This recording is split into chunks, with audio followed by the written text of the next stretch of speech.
आइए भगवान का पावन नाम तत्पश्चात अग्रिम चर्चा और तालियों का साथ देते हुए सभी भक्त बोलिएगा।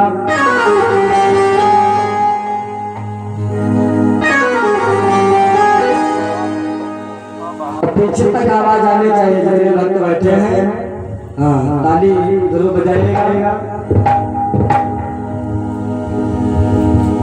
तालियों का साथ देते हुए सभी भक्त बोले। और चाहिए तो ये कि बोलो और ना बोल पाओ तो मुंह नहीं जलाना, ताली बजाना। तालियों का साथ देते हुए सभी भक्त हस्ती को छोड़ करके मस्ती के साथ में बोलेंगे। आइए आप भी साथ में बोले।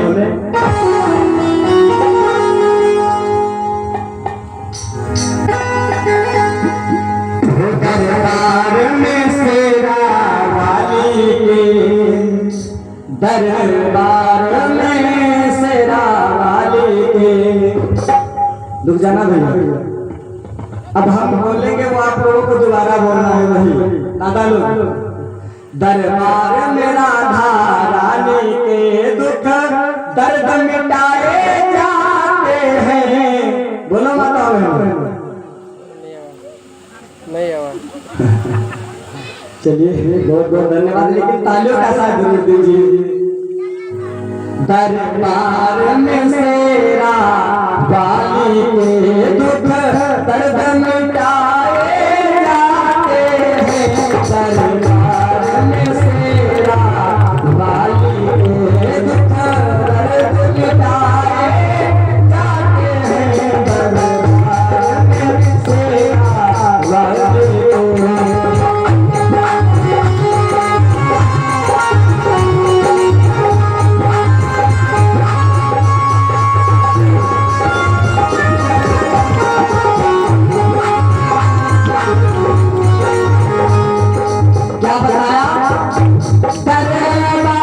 में शेरा वाली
पीछे दादा लोग बैठे हैं, दादा लोग और जो पीछे माताएं बहने बैठी ये पता क्या कहते हैं? धीरे धीरे बोलो कोई सुनना रे, सुनना रे, कोई सुनना रे।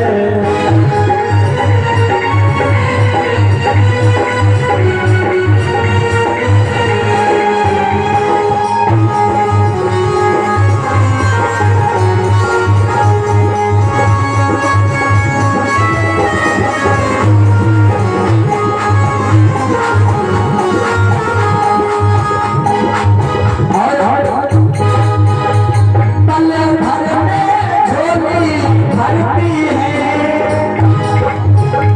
पल भर में झोली भरती है सबकी नैया पार करती है।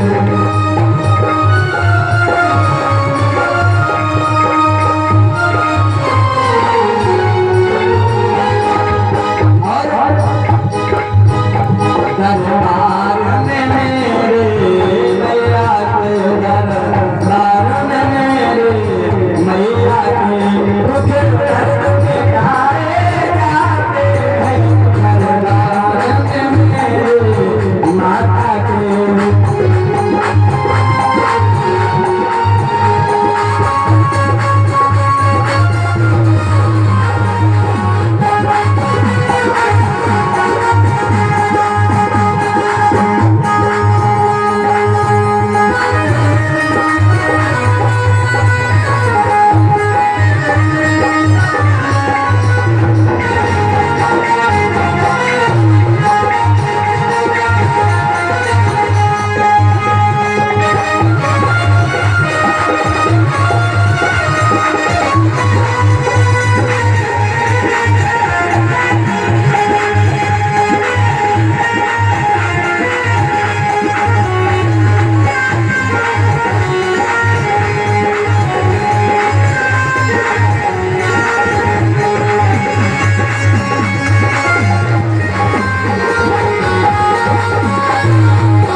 सरकार की बोले खदादार की बहुत बहुत धन्यवाद सभी बंधुओं का। आइए प्रभु से करने चाहिए। एक भक्ति होती है सकाम, ये सकाम और निष्काम भक्ति का मतलब अर्थ भी जान लो। सकाम भक्ति का मतलब ये होता है कि भगवान के चक्कर में तुम पड़ो, यानी भगवान के चक्कर में आप खुद पड़े। और निष्काम भक्ति का मतलब ये होता है कि भगवान तुमका मिल है। आज के लोग कहते हैं उन्हें कभी पागल कहा। भक्तों ध्यान दीजिए, हनुमान जी महाराज जो है निष्काम भक्त हुए हैं। और आइए हनुमान जी का पावन नाम हम आप जो है उच्चारण करें। सभी से निवेदन है कि तालियों का साथ देते हुए बोलिएगा।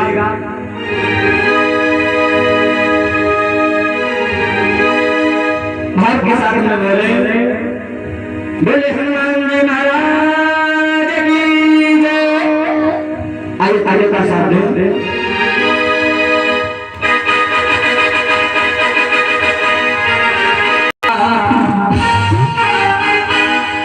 अच्छा ये बताओ कितने भक्त बालाजी को घर में बुलाना चाहते हैं? उठाओ हाथ जितने भक्त बुलाना चाहते हैं। हाँ पीछे जी लोगों तुम हो उठाओ और दो लोगों तुम हो जाओ। हाँ उठाए लंबे लंबे हाथ। अब ये प्रकार से हाथ चाहिए तो बालाजी का छोड़ो पड़ोसी ना दीजिए।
बहुत धन्यवाद। आइए ध्यान दें सभी भक्त सुने, भक्ति जो है किस प्रकार से करनी चाहिए। आइए इस छोटे से कथानक के माध्यम से आप सभी भक्त श्रवण पाठ करें।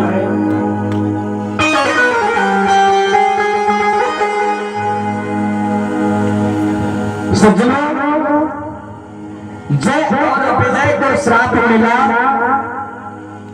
कि तुम 3 जन्म तक प्रेत योनि में रहोगे। तो प्रथम बार इनका जन्म महाराज कश्यप के वहां पर होता है। जरूर होते हैं तो एक का नाम पड़ा है हिरण्याक्ष और दूसरे भाई का नाम पड़ा है हिरण्यकश्यप। हिरण्याक्ष जो है ज्यादा पाप कर्म करने लगा, उसमें भगवान ने वाराह का रूप धारण करके उसका वध कर दिया। और जब हिरण्याक्ष का वध सुनता है हिरण्यकश्यप, तो आज हिरण्यकश्यप आग बबूला हो गया। कहे होना भी चाहिए, क्योंकि बताया भी गया है कि भाई के मरने का सदमा दुनिया में सबसे बेजा है। भाई के मरने का सदमा दुनिया में सबसे बेजा है।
विचार करता है कि यदि मेरे भाई को किसी साधारण व्यक्ति ने मारा होता तो हम ही जाकर के उसका वध कर देते, लेकिन हमारे भाई का वध विष्णु के द्वारा हुआ है, इसलिए विष्णु पर विजय पाने के लिए हमें दिव्यास्त्रों की आवश्यकता है।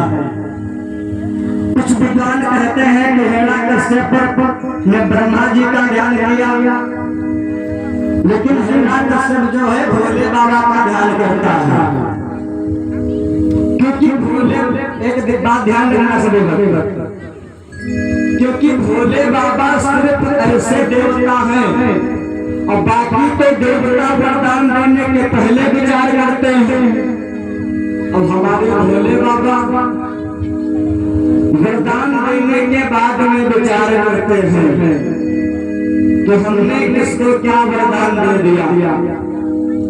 तो आज हिरण्यकश्यप भगवान भोलेनाथ को मनाने के लिए चलता है किस प्रकार से श्री भगवान बोलेंगे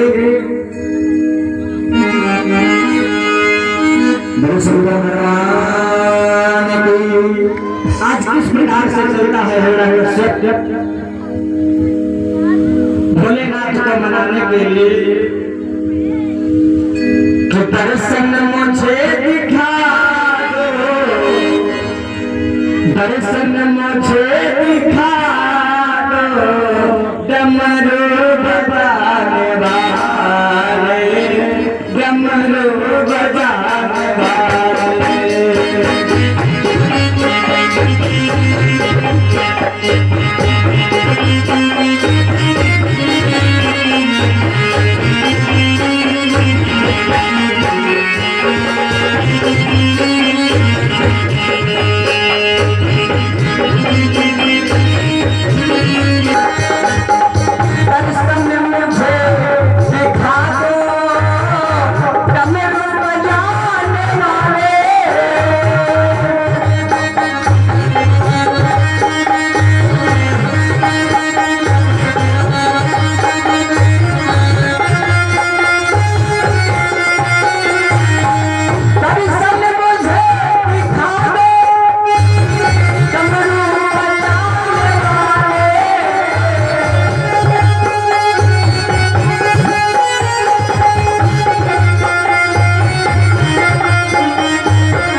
पर पहुंचा। देखिए भोले बाबा ऐसे देवता हैं। अब यहाँ पर आप लोग देख लो, जैसा कि बाबा ने भस्मासुर को वरदान दिया कि तुम जिसके ऊपर अपना दाहिना हाथ रखोगे वो भस्म हो जाएगा। उधर वाला इसमें पैड लगा और मेरा वाला बंद कर देना, उनका चालू करने से करिए। ये मेरे वाले का है।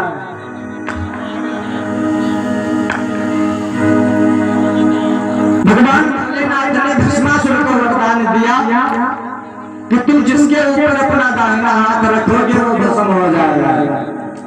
तो एक दिन भोले बाबा के ऊपर ही भस्मासुर हाथ उठा करके बैठा, लेकिन भोलेनाथ तब भी अपनी आदत से बाज नहीं आए।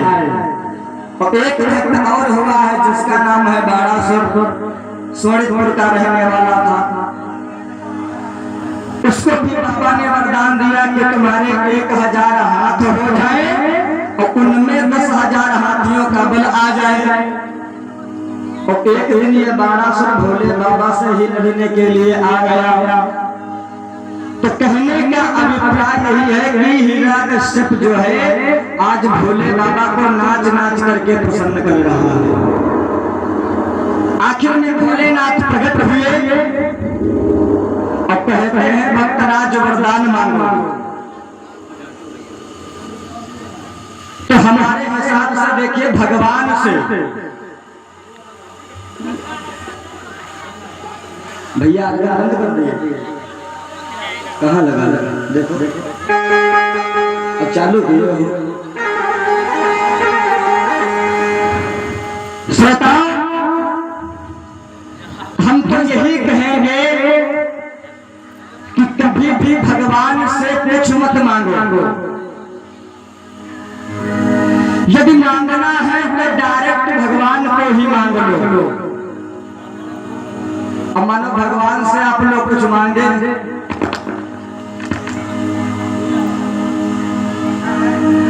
अब आपने कहा कि भगवान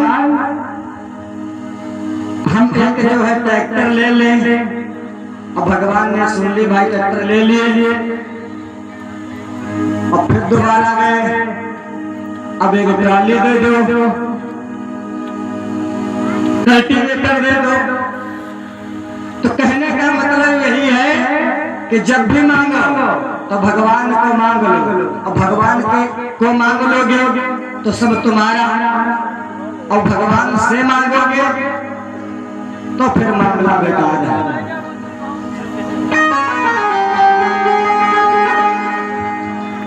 सज्जनों ध्यान दें, हिरण्यकश्यप भोले बाबा को नाच नाच करके प्रसन्न कर रहा है। कहने लगा महाराज एक काम करो, हमें जो है अमर कर दो। तो भोले बाबा ने कहा बेटा हम तुम्हें अमर तो नहीं कर सकते हैं, लेकिन बाकी तुम चाहे जितने वरदान मांगो मैं सब देने के लिए तैयार हूं।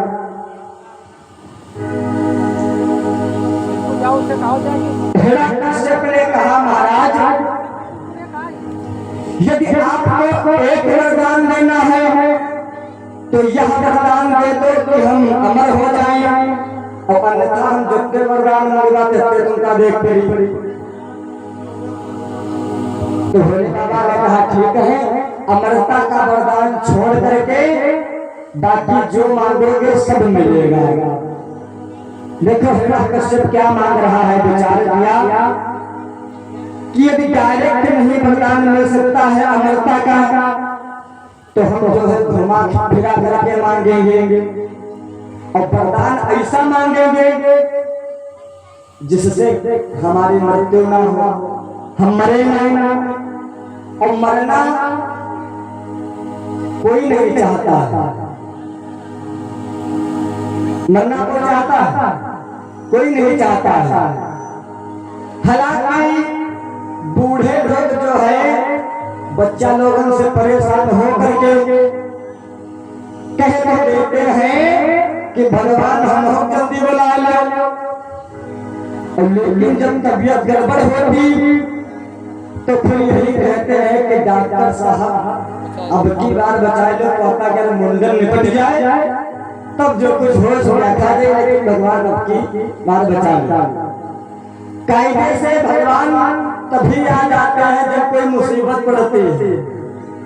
और दादा लोग ध्यान रखना, बताया गया है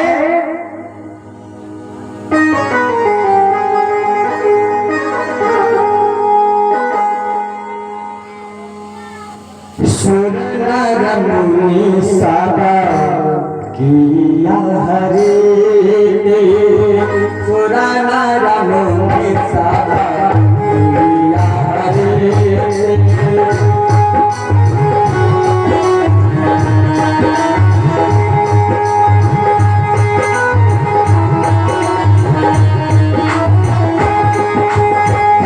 सुर नर मुनि सदा किया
स्वार्थ लागे करें सब प्रीति। यहाँ पर यह साबित होता है कि मतलब निकल गया तो पहचानते नहीं। दादा लोग विशेष ध्यान दें, हमने देखा है और आप लोग गौर भी करिएगा, जब इलेक्शन का समय आता है, चुनाव या फिर प्रधानी, इलेक्शन का समय आया तो यहाँ आए वोट मांगने के लिए। उनका स्वार्थ है, उनका स्वार्थ है, तभी आए हैं वोट मांगने के लिए। और आए और आपको अपना संपर्क सूत्र यानी नंबर दे गए और कहने लगे कि भैया 24 घंटा सेवा उपलब्ध। और जब भैया जीत गए और तो यहाँ कोई समस्या हुई तो जिनको नंबर दे करके गए थे उन्होंने फोन किया, भाई साहब ये समस्या है। और पहले आए थे तो गोड़ भी छुए थे, पैर भी छुए थे कि भैया हमें को वोट देना। और जब जीत गए तो फोन पर कहा, भैया कहाँ से बोल रहे हैं? पता चल जाएगा कहाँ से बोल रहे हैं तो फिर से इलेक्शन आएगा और 5 साल बाद फिर आओगे वोट मांगने, तब पता चल जाएगा कहाँ से बोल रहे हैं। सज्जनों, ये राजनीति जो है आज से नहीं, बहुत दिनों से चली आ रही है। और राजनीति, और जो रामायण में सब है तो राजनीति, रामायण में सब राजनीति है। चलिए खैर, सज्जनों, आज क्या होता है, हिरण्यकश्यप किस प्रकार से वरदान मांग रहा है और कहता है कि हम इससे वरदान मांगेंगे कि हम मरे ना।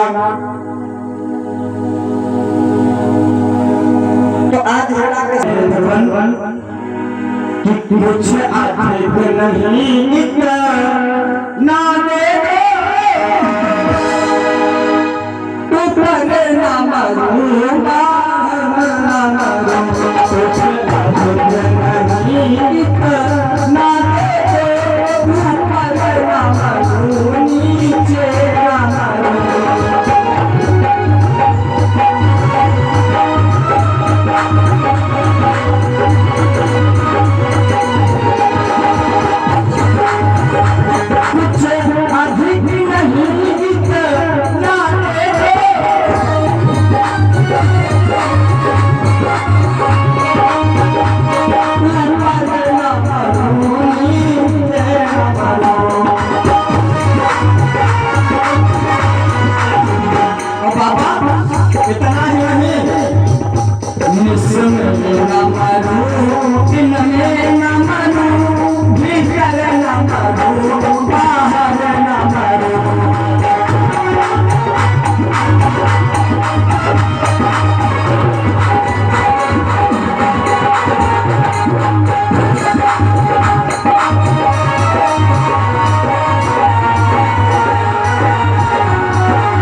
अधिक नहीं ना दे दो ऊपर न मरो नीचे न मरो अनुस में न मरो दिन में न मरो भीतर न मरो बाहर न मरो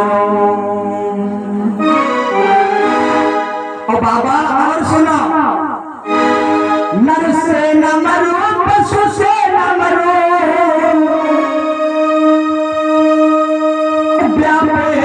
कोई हथियार नहीं